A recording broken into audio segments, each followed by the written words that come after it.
Let's get it started. Hello, everyone. Welcome to the GGG podcast, episode 40, the big 4-0. We made it to the 40s. I'm very excited. We got a good show for you today. As always, I am joined by Phil. Phil, thank you for joining me.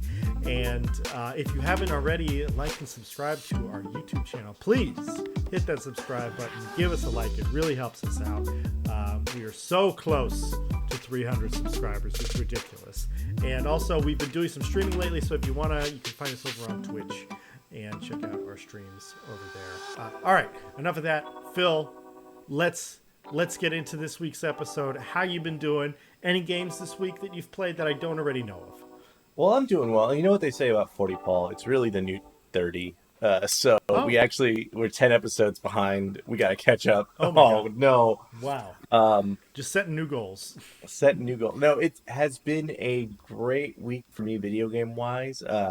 We played a bit of the Concord beta, which we will talk about more in depth later. What else have I played? I played a little bit of Fuser earlier today, which is an old DJ song remixing game made by Harmonix. Okay. All right. You can't actually buy it from most places anymore. I think if you get a physical edition, that might work. But because they use real songs, from different popular artists, the rights were a nightmare. So pretty cool little fun gaming history if you can find it. And I feel like there's something else I played. Oh, I played a little bit of Assassin's Creed Black Flag. I downloaded it again because I'm making a Magic the Gathering deck that revolves around Edward Kenway. And I was like, I want to get some inspiration. So let me play this again a little bit. Nice. Oh, yeah. The nerdy fusion. I love it. Mm-hmm, I love the nerdy fusion. That's good. That's a good little assortment of things. God, Black Flag, I haven't played that game in so long. And every day I am playing multiverses. It's an everyday thing. Of it's course. Messed up. You got to get Agent Smith. You got to work. I got to get him. I'm just gonna buy him when he comes out. I'm not gonna try. I'm gonna play more of the game. I think it's a bit silly that Agent Smith is coming to the game before Neo is. But yeah, whatever. They needed more villains, I guess, to fill out their roster. Yeah. But it is weird they dropped Jason Voorhees and Agent Smith. Yeah, that is quite weird. I'd be more worried about the male to female ratio than the villain to hero ratio, but that's just me. Yeah, as far as gaming for me this week, the Steam sale was coming to an end, so I felt compelled to buy something because I love a deal. So I ended up picking up this indie game called Planet Crafter. Or The Planet Crafter, I think, is actually the official title, which is a survival crafting game. So it's right up my alley. Love survival crafting games. But unlike a lot of survival crafting games, there's no combat. There's no fighting or anything like that. The point of the game is that you crash land on this planet. And I think you're actually technically in the text logs. You're like a prisoner, and you have to terraform this barren planet that you've been deployed to. And so it starts out where there's giant sandstorms and everything is dry. There's no oxygen. There's no life of any kind. And so it becomes of building up your base and building these machines in order to make the planet a vibrant, green, earthy, cool place. And so I really, really got into it on Saturday. I played it a ton, I think. And I really like it just because you passively make research progress just by terraforming. So if you're producing more oxygen that goes into the air, that is happening as you're building things. And so I don't have to I have to go defeat this big boss to get this crafting piece so that I can come back and craft this new thing so I can go kill this other thing. It's not about that. It's about make your awesome terraforming base, and the progress will happen passively as you do that. And so that's nice. I really appreciate it just because I love building in games. And so anytime you can let me build and progress at the same time, that's what I'm talking about. So Yeah, had a That's lot of fun with I've that. seen that one, and I think I like that concept of like, oh, you're just doing planet stuff. I think my lizard brain, my David Blaine lizard brain, is like, but I want to hit stuff with my Martian water maker. You know what Yeah, totally. And there are games for that. It's I just mean? not this one. It's nice to have an alternative. So yeah, and I don't really think. I mean, yeah, we played the Concord beta. We'll talk about that for our main topic a little later on. But played a little Helldivers. Tried out the new rocket launcher, which is very good. Mm. Very excited about the rocket launcher. I expect them to nerf it within the month. We'll see. We'll see. That player count keeps diving. Hey. So we'll see how soon they can pump the Illuminate into the game. So, all right. Well, let's get into this week's major game releases. A game release first on the list that so many people have been asking for. Excuse me. Have been asking for years that I personally don't really care about, but other people are so stoked about it. Is EA Sports College Football 25? That's right. The NCAA is back, or is it the NCAA? I don't know. I was concerned that this was a bit leading up to this. So I was like, he's talking about the college football 25? Yeah. Why? Who's excited about that? I'm sure there are people out there who The are bros, excited the about bro it. gamers, Bros. bro. Like, come on. The football true. fans, the people watching college football, not you or I. But Hey, grow up like college or like Blitz, like the rest of us. Okay, NFL Blitz is the only football game. You don't need to play anything else. yeah, it's definitely the funnest. Yeah. But yeah, a lot of people have been itching for the college teams to come back and make their video game re-debut, or whatever. So this is finally it. So if you are a football fan, if you are a Madden fan, you love Madden, well, guess what? You can now play with your college teams again. I think this is.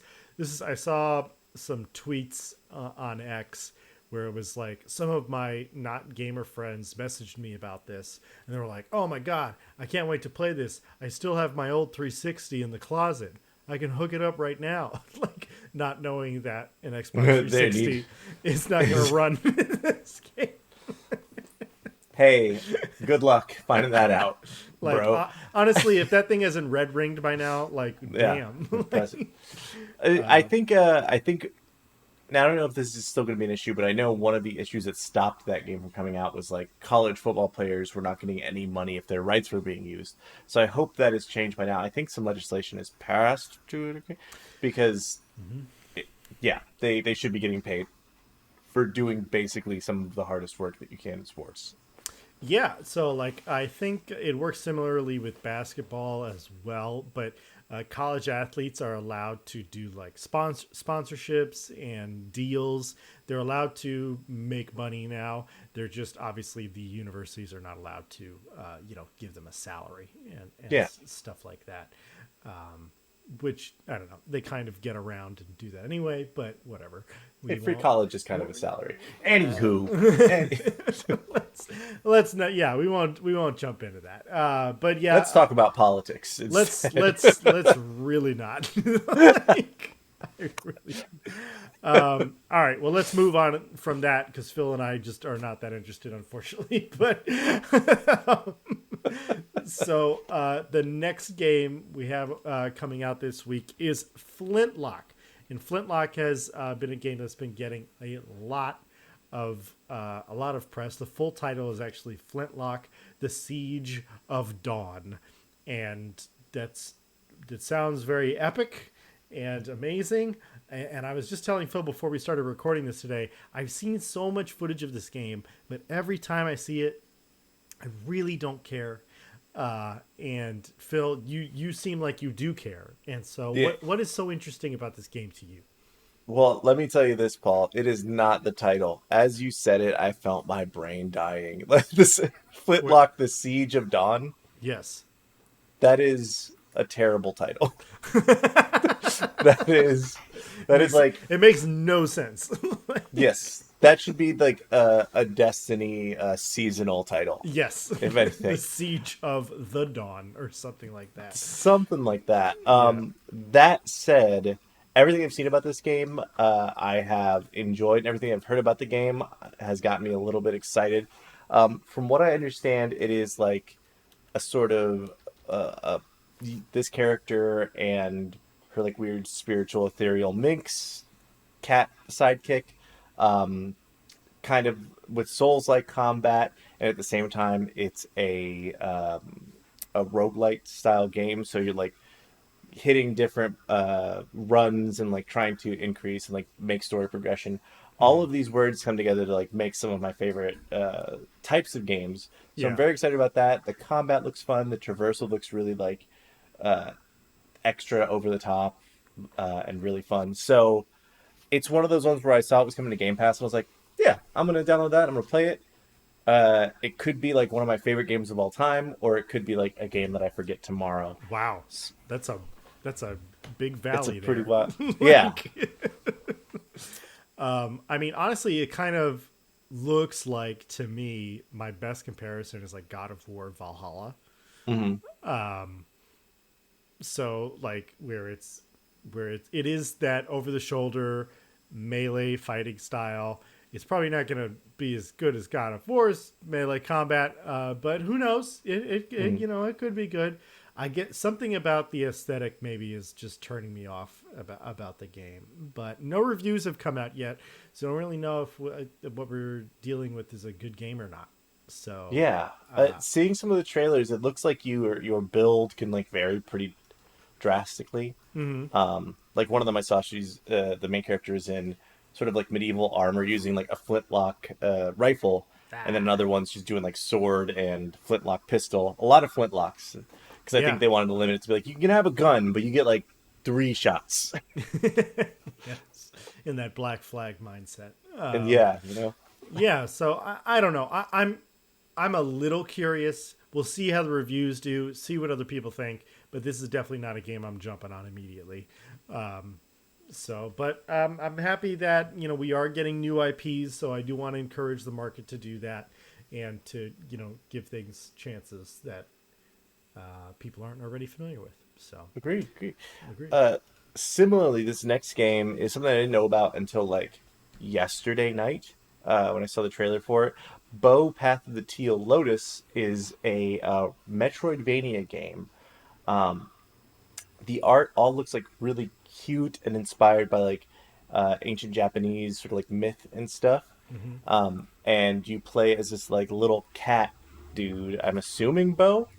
Uh, and it's got a lot of like what is it? Not Tori. Ori and the Blind Forest. Mm. Like movement. You interact with a bunch of like interesting different characters, a lot of different mini games. Um, and it looks like it's got some like Fast and Furious combat with a lot of really colorful explosions, things like that. So, and the traversal looks really cool because it's all about like moving your character around with grace. And Metroidvania is also another game that like for me when it clicks hard, and I play it until it's done, and I don't come up for air. So, um, yeah, Japanese folklore Metroidvania. Right on. Well, I mean, Those sound like your words. Get it? yeah, anything that you can compare to Ori and the Blind Forest, I think it sounds like a freaking badass game. So Right? that's stupendous. What a phenomenal. When did that game come out? I feel it's It like it comes out tomorrow. no So Ori. that's oh Uh, Ori, God. So the first one came out with the Xbox One, oh, okay. It's like a and launch then title, or I think so. And the second one came, I think, at the end of the Xbox One's life cycle or the Xbox Series life cycle. sure. Okay. Well, right on. All right. Well, then let's move right into the news for this week. We're starting off. We got some Marvel Rivals news. I know people Hmm. have been chomping at the bit for access to this game and for more gameplay and more characters and everything like that. And it looks like we have some new information about Venom and the beta signups. What do we got here, Phil? Yeah. So there's a trailer that got released today, actually a couple days ago. But you can play as Venom in this game, which I think they've sort of teased. I've But seen that. they I have seen that before, but yeah, yeah. I think he's like in the like big range of characters, but wasn't featured in the previous beta. Hmm. And from what it looks like this game is kind of a hero shooter but third person. Um, Venom seems to be a tank. Like he just lands and like latches onto people and does damage to them. Hmm. Um, but he's like a close up tank. I'm trying to think of an Overwatch equivalent, maybe something like Reinhardt or Diva, where Sure. close range but does lots of damage, so lots of damage. Right. Uh, and yeah, everything I see about this game, I'm like, I would play that. The thing about Overwatch is you kind of get attached to the characters, and the gameplay is pretty fun. If the gameplay is already like relatively tight for this game, I already love these characters, so why would I not want to play it? Yeah. Uh, but additionally, and I guess more importantly, uh, info about their upcoming closed beta on July 23rd has dropped. Um, on Steam, if you'd like to play in the beta on the 20th of July, so in a couple of days here, just go to their Steam page and click request access to join the thing to sign up, and then they'll hit you up with a invite to the beta. If you want to join on console, there is a link, which I guess maybe we can put in the show notes. I don't know, but you click on that and you can get scheduled to play. But I think you will need Discord and access to their socials to be able to join that. So, Okay. Okay. but the beta starts July 23rd and it goes through August 5th. So a nice Wow. like chunk of time. Yeah, Yeah, that's not just a weekend. Okay. yeah. Um, Paul, are you excited about this one? I mean, like, Yes and no. mm, I first of all, I think like any kind of hero, team PvP game. Like again, there's a lot of them that are coming out right now. mhm. We're going to talk about one for the main topic.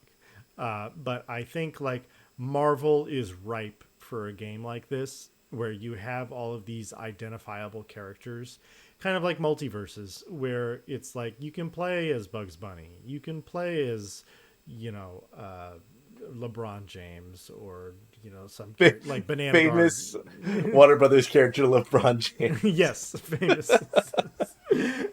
um, but But like that is really cool. yes, and like with Marvel, it's like you have all these characters. They don't have to be carbon copies of what is in the Marvel universe, because people are aware of them enough now. It's like a lot of people know who Doctor Strange is, even if they're not a big like comic book nerd or anything like that. And so like I think this is cool. Again, I am pro anything that gets Overwatch off of Hero Battle Mountain, because I think that Overwatch 2 has been a fat dud, and I don't mind some of the changes that they've made. Like I've actually liked them switching from 6v6 to 5v5. Mhm. I like that more. I like the creation tools that they've put into the game, but again, they're kind of doing what Microsoft has done with Halo, which is just like, hey, we're going to give you the creation tools, and that way we don't have to actually work on making the game better. We can just keep pumping out licensing skin deals like Transformers, and selling you all this stuff. And so any game that is trying to compete with Overwatch, I am rooting for it. Yeah. So, and I think like with Marvel's Rivals, I think like you get that kid market that they're already kind of hitting on with that Star Wars Rivals essentially game for your phone right now that's going on. Yeah. And so it's like you get that kid market, you get a wide variety of people. The gameplay is simplistic. There's not this huge, it'll be more complicated than the Star Wars game on your phone, but it's there's not this huge learning curve, and you're not punished constantly for dying once, and Yeah. like a lot of battle royales and Fortnite and whatnot. So I'm curious about it. I'd be down to play the beta. I don't know if this game is necessarily for me, but I think it's a welcome addition to the market. So Yeah. Yeah. I think the you're right there where if something can knock Overwatch off that top spot, because really they have gotten lazy, and because there's no competition for them. Yeah. And Marvel with rights and accesses to all their characters, they're not going to have to do like special Fortnite things. It's just like, oh, here's a character, here's a cool skin version of that character. You want Spider-Man from the movie? Here you Yeah, go. they can do multiverse things in house. Like Yeah, they don't have to secure the licensing deals. They can be like, this season is the Spider-Man season, and yeah, it's coming out when the next Spider-Verse movie is coming out, and we got all these different Spider-Man skins and different Spider people you can play as. Like that'd be pretty cool. that kind of thing. I'm So Paul. You just got me more excited. yeah, I know. I just got to bring Spider-Man up in any context, and Hmm. you are good to go. So. Hey, if you put him in this next game, I'll play. All right, so this next game, First Descendant, we talked about this the last couple weeks, but it has hit 10 million users, which are some huge numbers. It's Hmm. continuing its great numbers on Twitch as well.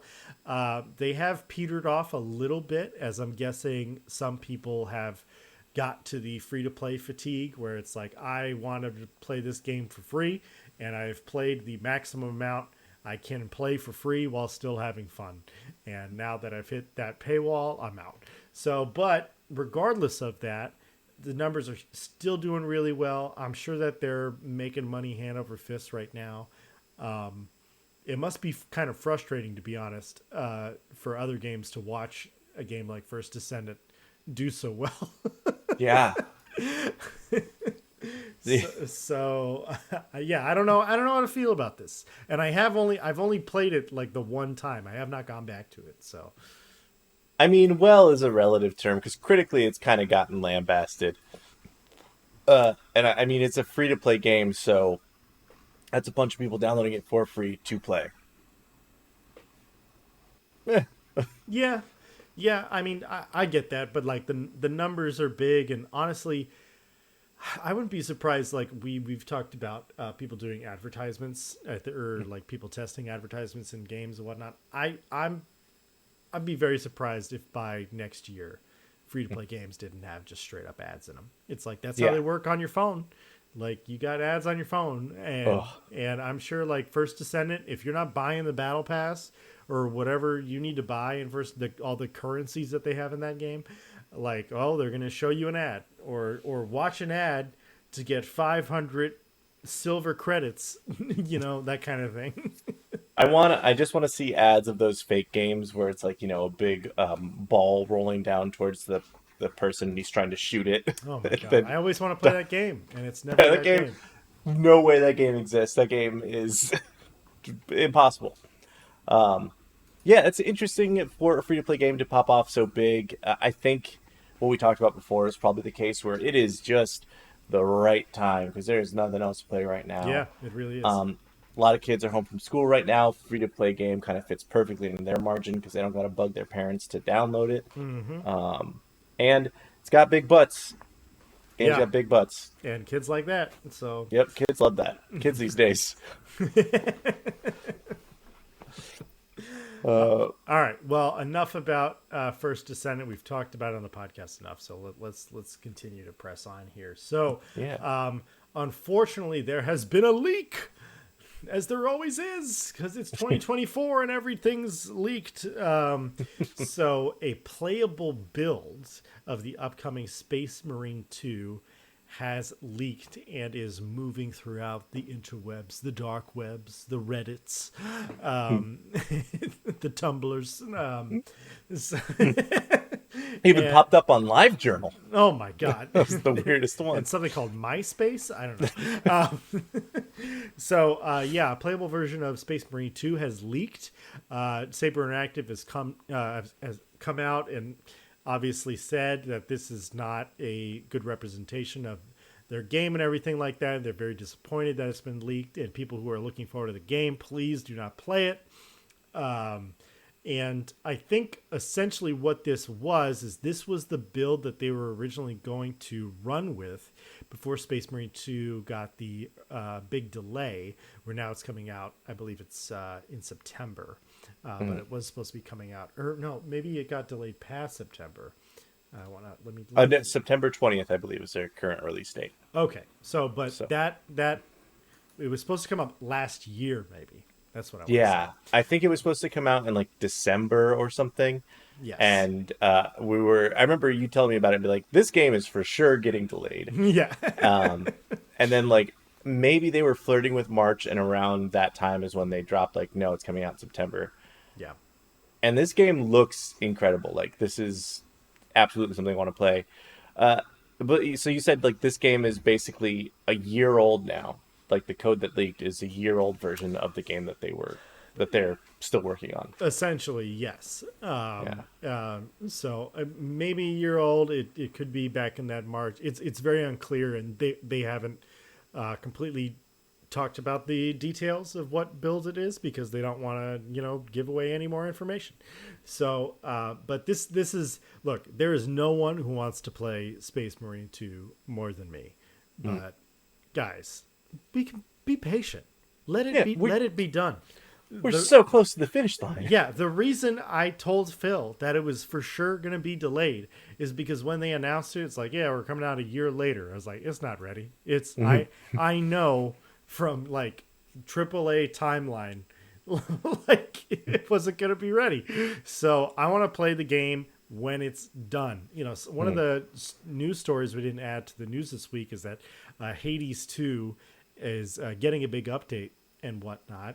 And I'll be honest, since I played Hades 2 when it came out a couple months ago now, I maybe picked it up like 3 times. And it to me, I think part of that problem is that they released it before it was ready, and I wasn't ready to engage. It wasn't engaging enough, and so like now.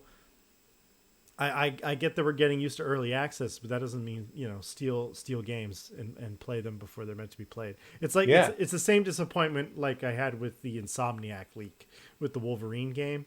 It's just like I don't want to see this. This is This could I want to see what they want to show me. Yeah, Not this could have been an awesome moment at a press conference or an awesome trailer that I get to watch, and now I don't get to see that because you wanted to ship out some unrendered. Oh, look at what they're doing. Like, look what we got. Nobody cares what you got. I hate the modern day journalism of like, you have to be freaking first, even if it means ruining something. Yeah. So very against that. Yeah, this game, I don't know. I think just for a second talking about like, the model that we have, I think there's some cleverness to like early access. Because I know for Baldur's Gate, like they released a chunk of the game that you play. And I played it. I got like nice and satiated, and then when the game came out, I was like, you know what I want to play again? Baldur's Gate. Like if you do it with enough time, you do get that like sort of, oh, I'd like to come back to this thing. Oh, I already have it. Oh, look at all this new stuff. It could be cool to see that, and I feel like we're kind of re-entering the era of game demos with early access. Yes, I'm so for that. Oh my god, honestly, like Flintlock. You want to try to get me into Flintlock? Give me a demo. Like. Yeah. Let me play a demo. Or if you have Game Pass, it's just free. Yes. But I don't think I do have Game Pass anymore. What? I just keep flipping it on and off, man. And then they That's raise the fair. prices, and I was like, all right, I'm gonna flip it off. Like, all right, time to go off. I'll come back I'll turn you back on when I need you. Like, it's kind of like that's what I'm doing with Ubisoft. That's the way to do it. Yeah. Absolutely it is. All right, moving right along. So we got some insider video game economics reports that have come out of just game sales this year. Now, these sales do not include microtransactions. So those are like in-game purchases, like NBA 2K with their credits or, stuff like that. So these are just like, these are games you have to pay an upfront cost for. And the sales are all coming from those upfront costs, not DLCs or anything like that.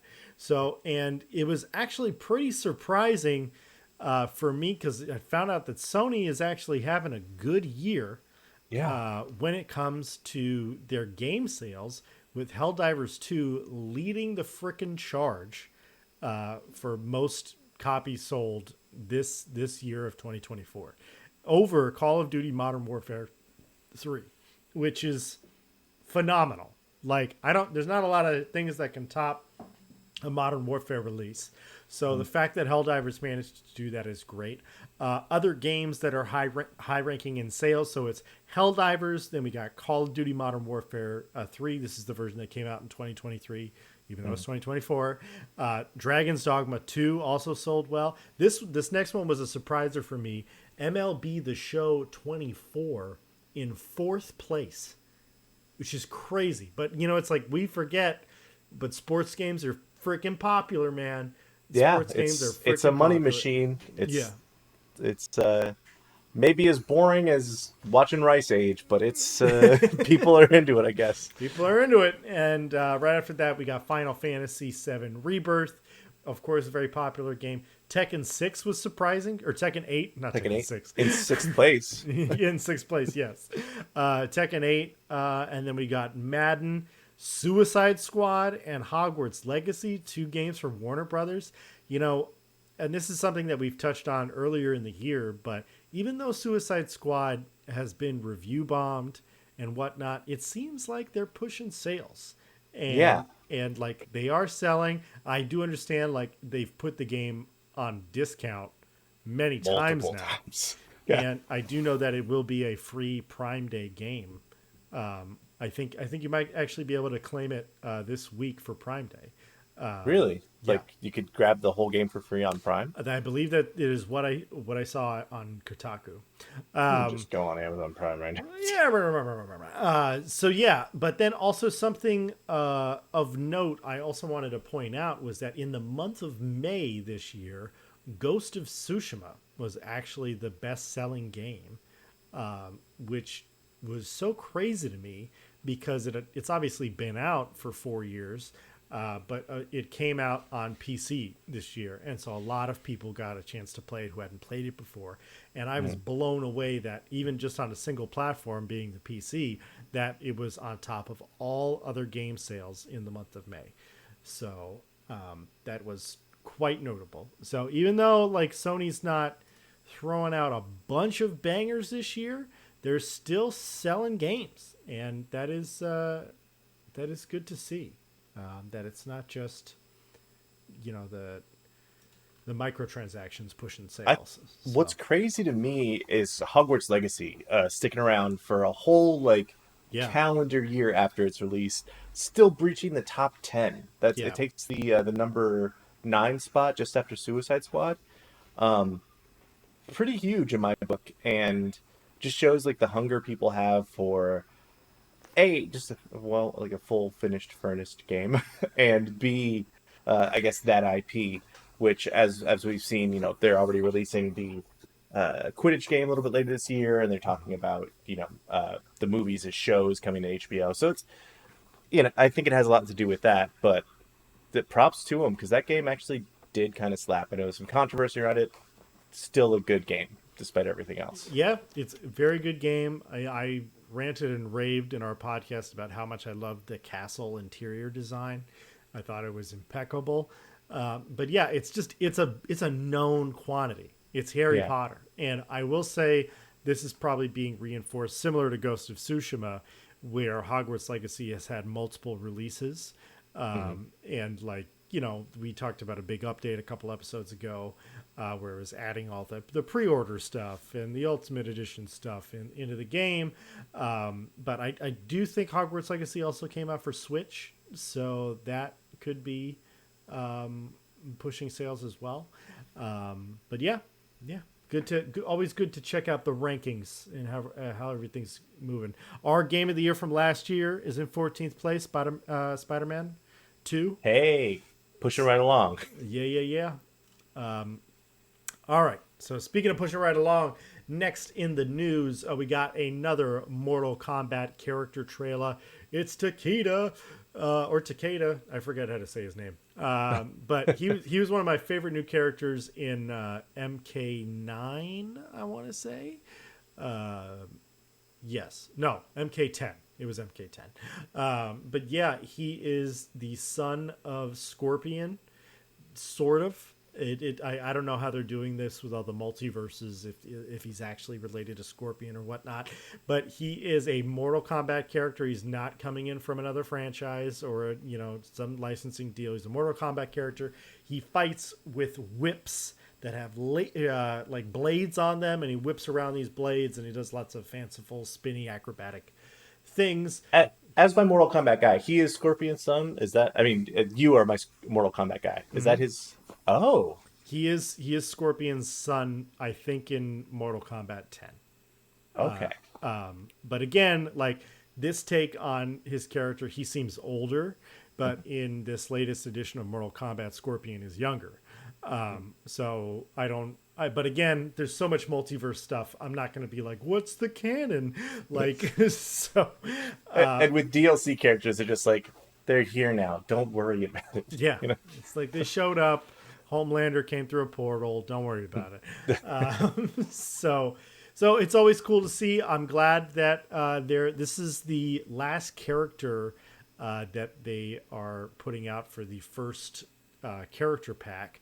So finally get to see that coming to a close. I'm wondering if they will do another one.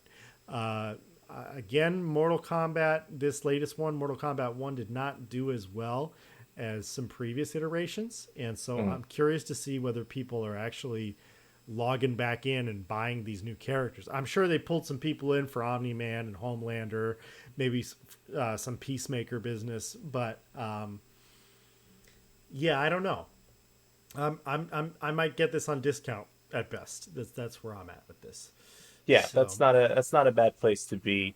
I mean, I feel like we're gonna get more characters out of this. That's what Mortal Kombat always does. Like, yeah, we'll get a new game in 6 years, but in the meantime, we'll get like 4 really cool character packs. And to be fair to NetherRealm, they do a pretty good job with their character packs. But I think the real move is to wait until they go on sale for like $5 a pack. yeah. Any game, probably the right move is to just wait it out. Wait it out.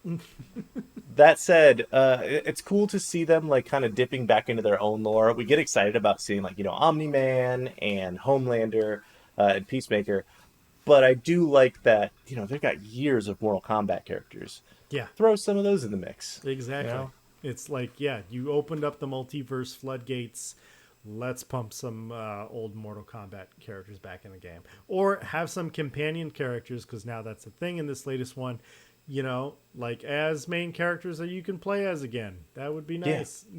So It's weird. It feels like they sort of half coded for those characters. So like, we gave them 6 moves. They need 39.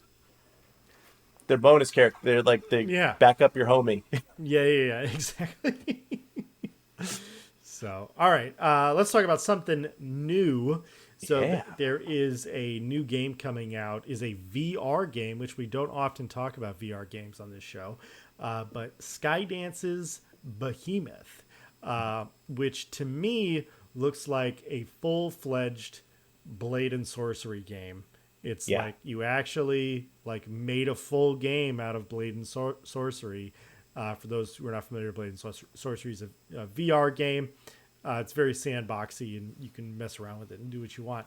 But it's like medieval fighting, and you can mod it so that you have lightsabers and stuff like that. And so like this game, Skydance's Behemoth, the combat looks really cool. It looks like it's a pretty good looking game for a VR game. And of course, them having Behemoth in the title, you're probably sensing that you're going to fight a giant thing. And that definitely seems like what you're going to be doing in the game. But yeah, the combat looks really visceral. Lots of stabbing and punching and swinging and slicing and everything. And, some people, that's what they have VR to do. So I think... They got to get those demons out somehow. Yeah, so if you're into Blade and Sorcery, you're gonna freaking love this game. So I'd encourage you to check it out. Yeah, the team that's behind this game, they made the Saints and Sinners game. That was like a Walking Dead VR game. Mm-hmm. It was one of the more lauded Walking Dead like things as it came out towards the later end of the show existing. But it was like a really fun, creative. Like I saw people doing tricks where they would throw a bottle up into the air and like shoot it, and it would fall down and hit a zombie in the eye. And I was like, oh, this is cute. Yeah. That's what I think is cute. But I I'm glad to see them getting to work on something of their own and not just having to do Walking Dead. Again, very cool to see Walking Dead like stuff get bumped, but it is more exciting to see what this team at Skydance is like.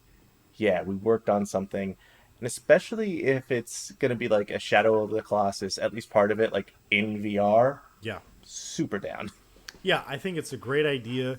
The movement looks good. I like for VR, I like being able to like jump or like just move to the side without actually like walking, because you never know like what the environment that the person is playing the VR in. Obviously preferable that you're in a larger living room, but not all of us have large living rooms that you can just sprawl out and have a full VR setup for. So but yeah, I'm definitely interested. I'm curious. I want to check out before we move on from it. What platforms is it going to be on? I didn't see anything about PlayStation PlayStation VR 2. VR, PlayStation 2 VR. They really nailed naming that one. But I think it's probably going to be like a Valve Index and probably all the way down to The Meta. what's the Meta, The the Meta. Quest. Yeah. Yeah. Well, that. Oh no, actually, it is on PlayStation VR too. Excellent. Well, Yeah. I think all VR games, like, you need to be on every possible VR platform because there's not. It's a smaller market, so yeah, I think that's great. Maybe I'll check it out. I don't know if my Quest 2 will do a good job of running that, but maybe I can test it out. Or Yeah. if there was a demo, that would be great. If there was a demo, you guys. All right. Why buy the cow when you can kill the behemoth for free? That's their logic. Is that another try for the episode title this week? No. That's but if you like it, no, I'm saving a real all my wits for a real good one. All right. All right, last bit of news before we move on to the main topic. So Apex Legends dealing with some backlash this week because they are restructuring their battle pass system, restructuring their payments, their currencies, everything. I'm sure if you're into Apex Legends, you already know tons of stuff about this. But essentially what they're doing is they're like, hey, we usually have one battle pass a season. Now we're having 2 battle passes a season. So you got to pay more. What? I don't see the downside. It's more battle passes per season. Yeah. What? I hate that. Hey, EA, why don't you just make a new game and then sell it to us and we'll pay you money? Or just do something. Make another Titanfall. It's right there. It's the same group of people. Oh my god. Make another Titanfall, please. It's so upsetting that we haven't gotten a new Titanfall and we've had 10 years of Apex Legends, which is, Apex Legends is a fun game. It's a great a battle royale game, but at the end of the day, like, you're relying on all this. One of the characters is literally using pieces of a mech to fly around in that game, and we're just supposed to be like, oh yeah, they're over here. Hey, the most interesting thing about this universe is happening just off screen. Ugh. Bums me out. But everybody needs their live service games that they to pump out the microtransactions. And so another big thing about the battle pass thing is that you no longer can earn currency through the battle pass, and I believe you can earn some currencies, but not currency that will let you buy another battle pass. So like if you're for someone who's not into like super battle passy things, like for Helldivers, you can earn super credits by playing the game. And then when you buy a war bond, there's more credits in that war bond that you could turn around and buy another war bond if you really wanted to. And like, I have paid for war bonds in Helldivers because do I want to do the slog of, collecting all those super credits all the time? No, but I have been able to buy some war bonds by doing that. And because I've been able to earn some things, I've wanted to give them money in other areas. So I don't know. I think EA needs to play this very carefully because aside from their sports department, they don't really have anything else going for them aside for Apex Legends. I mean, they have, a Star Wars game that the next one we're probably not going to see for 2 or 3 years. And I don't know what else. I just feel like EA is so irrelevant now. They used to have all of the big games. They did. I feel like they slowed down. Like, we're gonna get Dragon Age. Yeah. But we'll see if that pops off the way that they expect it to. They're not giving us another what is it? Not Dead Island, Dead Space 2. I think they canceled work on that. I remember hearing recently. Is there a remaster for Dead Space 2 or something? So Dead Space 1 got remastered, or like a sort of remake. And I think they were putting out feelers for Dead Space 2. From what I heard, they are not moving forward with it. You mean Dead Space 4? No. So they were going to remake Dead Space 2. Oh, okay. Yes, yeah. You got me confused. Sorry. So we're not going to get a new old Dead Space. Dead Space 2 is... Dead Space. Yes. Dead Space 2 is, I think, the best Dead Space. Just make a new game. Just make a new one would be fine. But yeah, it does feel like EA, they had a couple years where, like, Mass Effect, Dragon Age, Dead Space, everything, Burnout, Need for Speed, they were pumping out things multiple times a year, and now it feels like we're in this zone where EA is just kind of, like, old and beaten up in the back of the room, and anytime they say something, we're like, shut up! I mean, it's kind of true. I would say, like, some of it's deserved, some of it's not. Like, I don't think that the Dragon Age hate is so deserved. Like, we got to remember, Dragon Age Inquisition won Game of the Year, I think, back in, like, 2014 or something like that. So it was a good game, and that's a good franchise. And, like, EA gave us the Mass Effect series. You know, the people at BioWare aren't really there anymore who made the Mass Effect, but, they did publish that game, and that was a great game. But we just really haven't had anything. And, like, honestly, I know we've already talked about it, but the fact that they haven't put out another Titanfall is just like, you still have an active community online playing this game, which is an old game now. And not only that it's an old game, but it's like, it still looks good. It runs really well. Like, in my opinion, like, the Titanfall gameplay is better than COD's gameplay, like, easily. And I know that, they had some people who used to work on COD originally, who worked on Titanfall now. But, like, give me Titanfall 3. And let's get away from, like, I'm glad that you're multiversing like everyone else. And you're being like, look, there's this Apex Legends character that's in the Titanfall universe, even though the Apex Legends universe is the Titanfall universe, or, we're going to be, like, loosely ambiguous about some things. But, yeah, I'm ready to move on. Yeah, ready for the next thing. Yes. Let's move ourselves on the main topic of our show. Yes. Let's. You want to get it started? Yeah, I'd love to. So the Concord closed beta took place this last weekend. Paul, you were in on it. You were so kind as to invite myself in on it. We played probably a good 4 to 5 hours of it, I would say. I think it was just 2 hours. No, we played twice. We played pre-stream, then we played on our stream. Yes, that's correct. And it was one of those games, I think Friday night I was up a little late and you're like, hey, you want to hop on and play? That's right. I forgot about that. Yeah. We played for a good chunk of time and it flew by, and I found myself, like, late night when I play video games and they're boring, I check out. This game had me, like, on the edge of my toes, like, really excited to play. So, for those of you who don't know, Concord is a new first-person shooter, kind of a hero team shooter, not based in any existing universe. Pretty cool first thing to start with. Yep. But a lot of the old Destiny 2 and Destiny 1 team is working on this game. And just right off the bat, I had a pretty good time with it. Paul, what do you have to say about Concord? I mean, I got a lot to say about it. So I think I might do a separate video before the public beta launches this weekend. So if you're curious about it yourself, public beta this weekend, anybody can download it, anybody can play it. I really, really like it. I think that there are some things to take a closer look at. As far as like, I think my primary concern right now is content.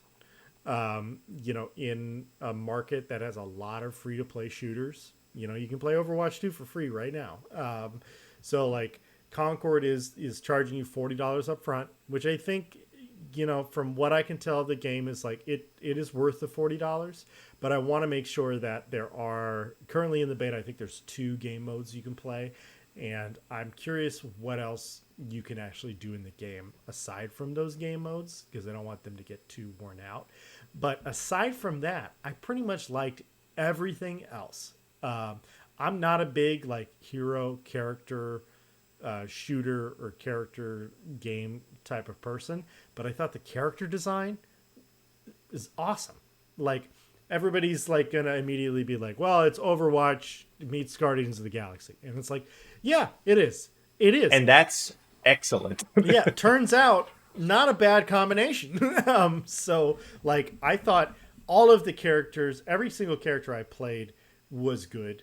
And then if I ever played a character and I was like, I think this guy sucks, it's because I didn't know how to use the character. And so I'd go back in the main menu and like, okay, let me look at the abilities, and then realize, oh, I should be doing this instead of this with this character because that's not really their role.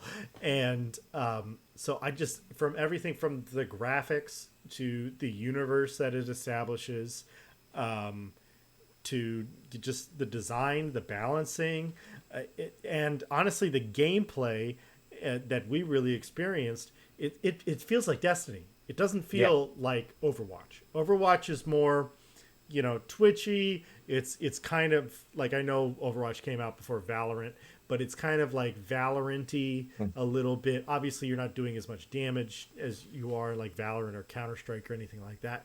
But it's a lot. But it still has that thing where you could die without knowing what's going on in Overwatch. Yeah, you totally could. Whereas in this, it's like you can die quickly. Don't get me wrong, but you have a chance to respond. The time to kill is, I think, it's a good time to kill where it's not impossible to get kills, but you can't just like sneak up on someone and kill them, no problem. Like they're gonna play defense in some way. So I really like it, and I understand people out there who are a little hesitant about it. It's a new IP. Why should I care about this universe? It's like, you should care about this universe, because if we don't care about new universes, we're just going to keep getting the same regurgitated thing over and over and over again. So that's why you should care. I get, so one of the things that I really love about this game is the flavor. Like the beats. Oh my God, beats. The soundtrack.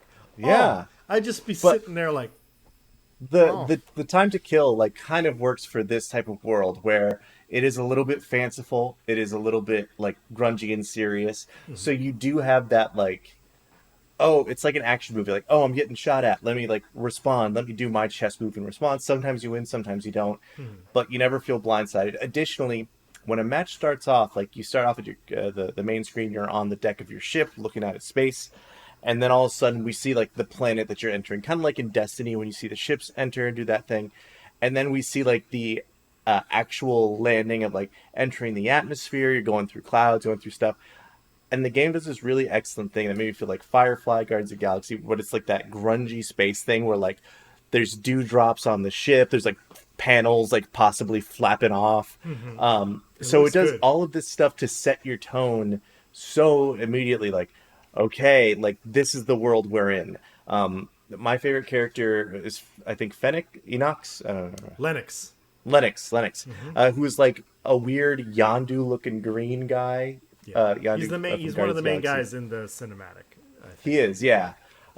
He's got this weird puffy Han Solo vest, and he's got just a 6-shooter, and his backup gun is like like a German World War II pistol, which is weird, but flavor-wise, it all works really well. You feel like you're this badass just like running around corners and shooting like Han Solo with your hand up in the air. All the other characters are like, all kind of have a gimmick that works for them. There is literally a sort of rocket jump character who floats up and just like shoots rockets down at people, kind of a glass cannon. The heavies were all good. And each one that you took into battle felt like, oh, I know what this person does, and I know what I'm contributing to the team right now. Even if you didn't get it your first try, you would get it relatively quickly. And as someone who loves like story in games, it was a cool way of like doing some environmental diegetic storytelling Hmm. that just takes place in a multiplayer game with very little story. So Yes. Yes. yeah, that was all the weird flavor stuff that just like immediately ignited my senses. Yeah, there's a strong sense of universe here. There's a strong sense of story here. It's like, yeah, they are doing the Overwatch thing of like, we're establishing you're the crew of the North Star. And then what's the gameplay? You're fighting the crew of the North Star. And so it's like, yeah, but, if we were willing to accept that in all these other games, like, let's not call it out just because it's in this one. Yeah. So like, yeah, I really really enjoyed it. I'm looking forward to playing more of the beta this weekend. And yeah, like I don't really have a lot of negative things to say about it, other than like I am like a little worried about the content. How many game modes are there going to be? Is there going to be a ranked mode? Is there going to be a silly mode, something like that? And the more casual fans, are you going to want some sort of PVE mode type of thing? I don't think that that's necessarily the spirit of the game, but it's always a nice thing to include for people who are looking for that experience. So Yeah. Such, I don't know, just like the diversity of the characters, they all felt like they could have existed in their own like separate universe, but yeah. they all work together. There's the second lady that I really enjoyed playing as was this lady in a leather jacket that had knives, and she throws knives at you and then can stab you. Baz. There's a character that's basically a warlock from Destiny who kind of like floats and shoots fireballs at you. Yeah. Um, Yeah. so it's kind of like it feels like one of those games where if you come in from some other game that you've liked, like there is something to represent your style of play. Um, and I feel like I'm talking a big game about it. Maybe that's just because I feel like some of the stuff I've seen has been kind of negative surrounding it. Um, Yeah. Uh, and I don't get where that comes from personally. yeah. I mean, I think that it comes from the snap judgment of it's an Overwatch clone. Hmm. Like that's where it comes from. And to me, again, like I think what Concord really does, and there have been other big games that have done this on a very successful level, where it's like Concord doesn't really do anything super innovative. They don't. Just to be plain, they don't really do anything aside from the design, which again, very Guardians of the Galaxy. So it's like, is it really that innovative if I can draw a direct connection to that? Yeah. But what it does is it takes a lot of elements that work really well in other video games. It takes those best elements and it puts them into this game together. And so it's like, is it Overwatch? No. Is it Destiny? No. But it's kind of a fusion of those things where the gameplay itself is feels like Destiny, but it's also kind of Overwatchy in the sense of like you need to be with your team. Yeah. You can't be running around the map by yourself. I mean, maybe as a couple characters you can get away with that with their abilities, Baz. But like overall, it's like you need to be with your team and move as a group with your team, and so that element of it feels like Overwatch, but it's not making you do that. There's no Mhm. game mode where we're pushing the thing through the city street, and it's just it feels Overwatch, which Overwatch kind of just feels like a MOBA at this point, Mhm. and like this does not feel like a MOBA. It feels like a character shooter where they specifically designed like Destiny loadouts as they intended to be played, as opposed to like Destiny 2 loadouts where it's like, oh, this person is this crazy exotic, and Yeah. and with this weird loadout, and you're trying to like hack the game, Mhm. and it's like, no, we're not, no hacking the game. This is the character. This is the loadout. So Yeah. You can't really break it as easily as just like, okay, I've got this character that is well matched against any of these other characters. I was looking into some like just chatter about around the game, and they're talking about how some of the heavies need to be rebalanced. And I knew in all my time, at least playing like one of the high DPS characters, when I saw a heavy, I was like, okay, if I just throw my knife, that takes out a good chunk of their HP, and then I can knock out the rest. Right. So there was like a balance of, okay, we've got our heavy, put your give your damage person the opportunity to hit him. You've got one of the support characters, send your heavy in there to knock him out. Like Yeah. it really did become this almost sort of like we were playing in chat and working with each other, but this wordless thing of like communicating with the in-game emotes, like, "Hey, I'm laying down a plant to restore your health," Right. and everyone would kind of gather around that. So Yeah. It felt very team oriented. I do agree. Like, I think that some of the heavies could use some reworking. I played quite a bit as Star Child, and I felt like I felt like I was just taking too much damage when I was charging in, and I was like, I thought I was supposed to be invulnerable while I'm doing this, and then as soon as I'm done with my charge, I'm freaking dead. yeah, And so, like, I think there's something that could be reworked there, but it's not like I didn't get kills with him. Like, I got kills with him too. So, yeah, I would really, as I was saying before with Marvel's Rivals, or is it Marvel Rivals. Marvel Rivals? As I was saying with that, I am all for something coming along and dethroning Overwatch, and I think like this is the best competitor I've seen for that yet. And it also just goes back to some like old gaming roots of like, this is a deathmatch. It's not battle royale. Yeah, It's not some quirky Overwatch mode. It's just it's deathmatch. Do the thing. So hit him, go get him. yeah, go get him. Go get him. So I'm really really excited about it. Looking forward to playing more of the beta this weekend. But we gotta cut it off there because we are at time, Phil. Yeah, yeah, yeah. Yeah. Let's get out of here. I will say, probably going to pick up Concord when it comes out officially. It's just Yeah. Oh, So one last thing before we go. So I realized after I activated the beta on Steam, because I got it through Steam, I was able to download the beta on my PS5. oh, cool. Because you log in on your PlayStation account when you boot the game up on your computer, and then it activated it on my PlayStation, which was awesome. And I'm very curious if you buy the game through Steam, if you just get the game on your PlayStation 5. Because I downloaded the beta on my PlayStation 5 and I logged in and it carried my progress over. So it was Interesting. It was the same account. So You know what's kind of funny? I had a friend come over and play Helldivers 2. I had him play on the PlayStation, and I played on my PC. And now it just says I have Helldivers 2. I wonder if it's because it's logged to my account, it still will play on both. That would be a really crazy benefit for them to not say anything about. yes, But because they obviously want to sell it on PSN and not on Steam. I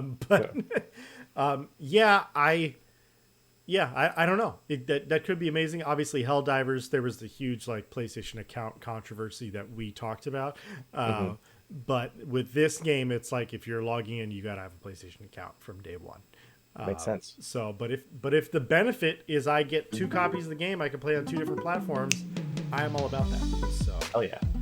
all right. Well, we're wrapping it up there for this week's episode of the GGG podcast. Thank you always for joining us. We really appreciate it. Like I said, we've been streaming a little bit more on Twitch. I hope to keep doing that. And I'm also going to be putting up a Century Age of Ashes video, just because we're still getting traffic for some of my old dragon videos on the YouTube channel. So People love dragons, man. they love dragons. House of the Dragon is in right now. It's going. So dragons are trending. So yeah, thank you as always for joining us, Phil. And if you like the podcast, please like and subscribe anywhere you like and subscribe. All right, we're out. I love you. I love you too.